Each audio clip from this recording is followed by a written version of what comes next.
Big changes continue to work across central and eastern Kentucky. Chilly temperatures will turn to flat-out cold thermometer readings. We'll detail those just ahead. I'm Amber Philpott in Cleveland. The Big Blue Nation is rolling into town, and they are ready for a Big Blue party. And the city of Lexington is taking action now to try to keep UK fans from getting out of control like they did last year. Find out what's being done. Tracking, alerting, protecting. This is WKYT News at 4. Good afternoon, I'm Jennifer Palumbo. It's game day for the undefeated Wildcats, and fans are counting down from the Bluegrass to the Buckeye State. Kentucky takes on West Virginia in Cleveland tonight. You're looking live at Quicken Loans Arena, where it is a cold afternoon. It was even snowing earlier today. We'll have more from our crew in Cleveland in just a moment, but first at 4, Chief Meteorologist Chris Bailey is here. And Chris, no snow here, just a chilly rain. Boy, it is ugly out there, Jennifer. As you mentioned, the chilly raindrops continue to fall throughout the area, and that's going to be the trend as we make our way through the rest of the evening as well. So those showers are going to continue to come at us. You look at this live cam from here in Lexington at the station on Winchester Road. We've had some on and off showers right now, just a little sprinkle outside the station.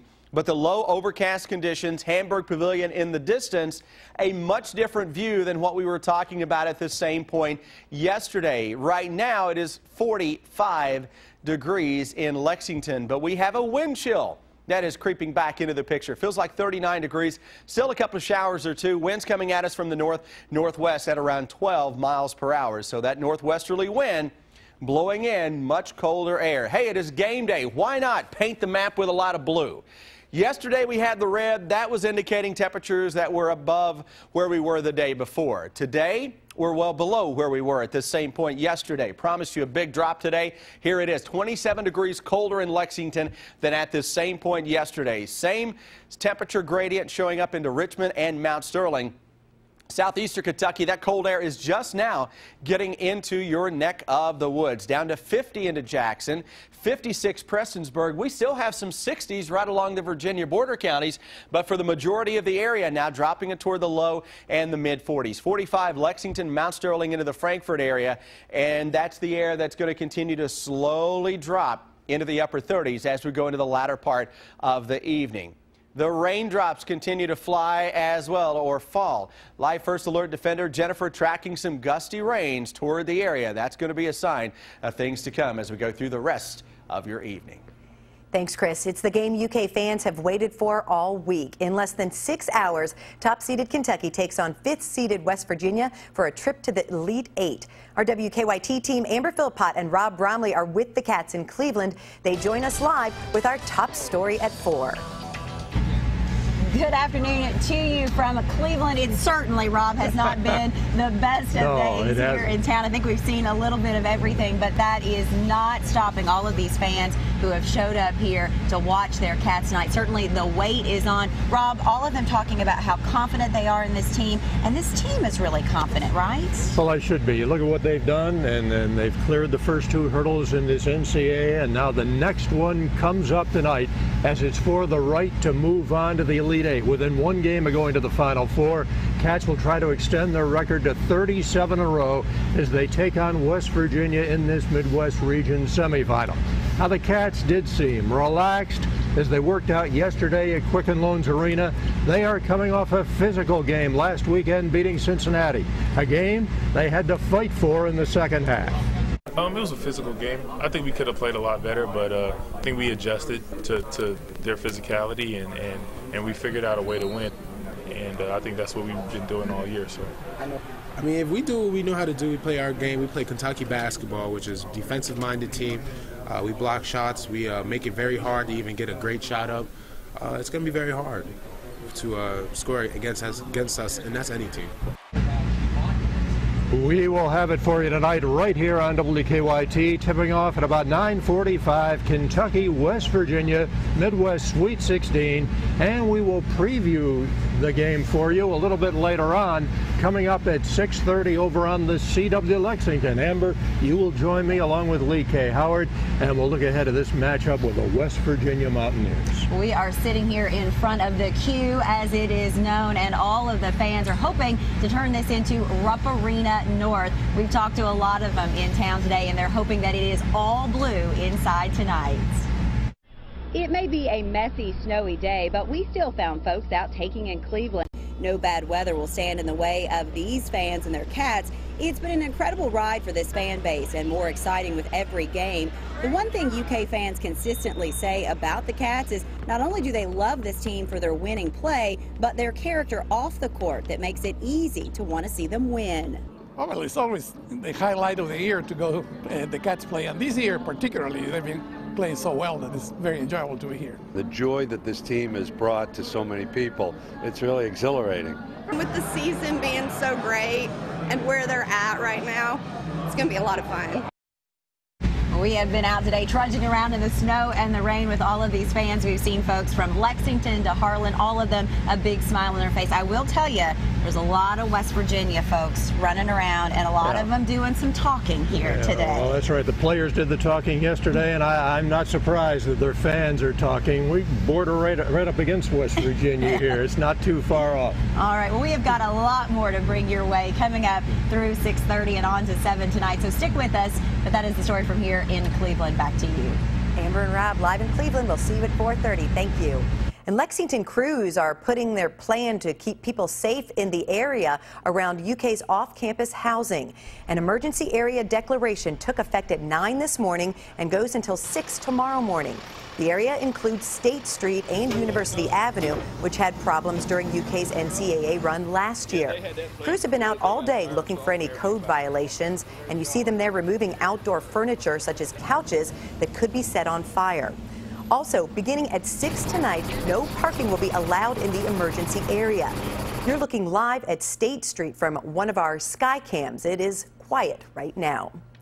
Our crews are working on a number of other stories for WKYT starting at 4:30. Sam Dick is in the newsroom with a look at some of the news in progress. Good afternoon, Sam.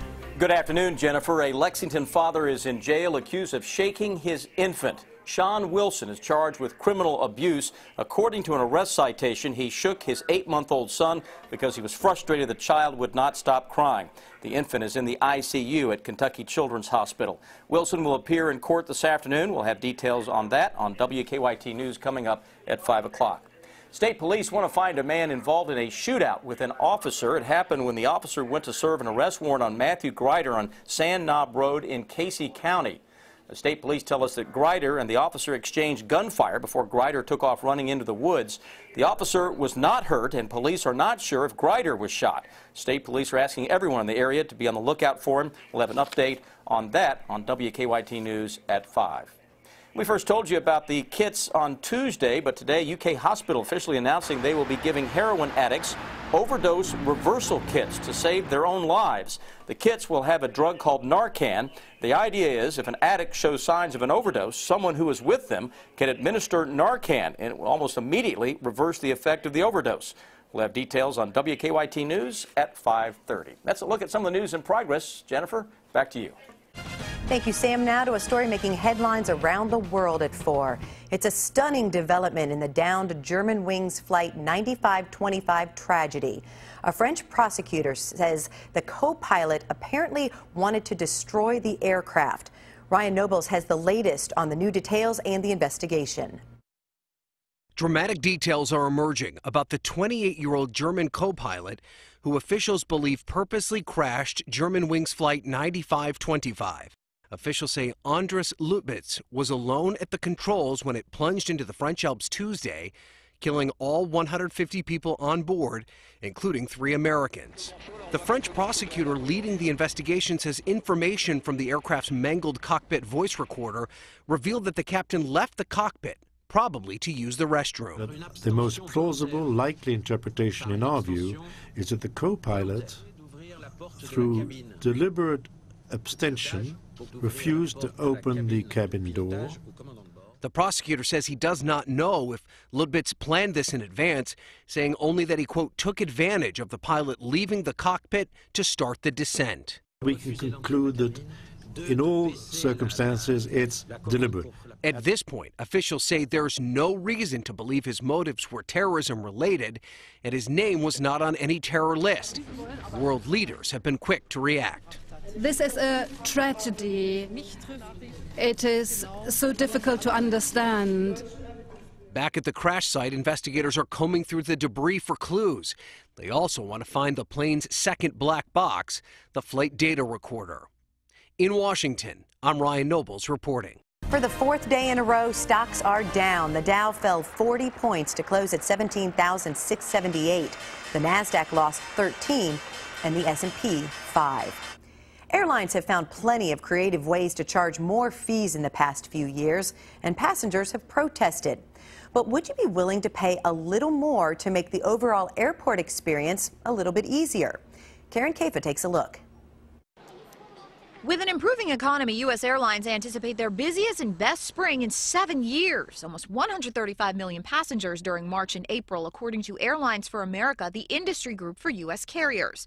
But that means bigger airport crowds and packed planes.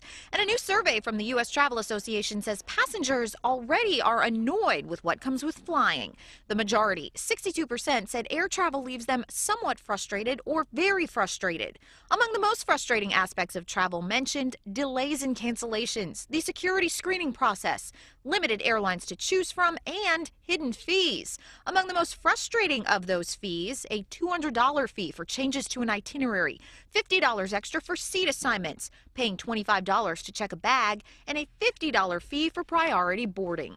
The survey comes as the U.S. Travel Association and airport groups push Congress to boost the existing passenger facility charge added to each plane ticket by $4. They're at odds with airline industry groups who conducted their own survey earlier this month, showing a majority of Americans opposed to raising the fee. We'll find out later this year if Congress will consider the increase. For Consumer Watch, I'm Karen Kaifa. 22 states, including California, Florida, New Jersey, Texas, and Montana, now take driver's and professional licenses away from people who do not pay off their student loans. Some are working to repeal those laws. Critics say they're unfair, but debt collectors say they've been a great way to get payments that are overdue.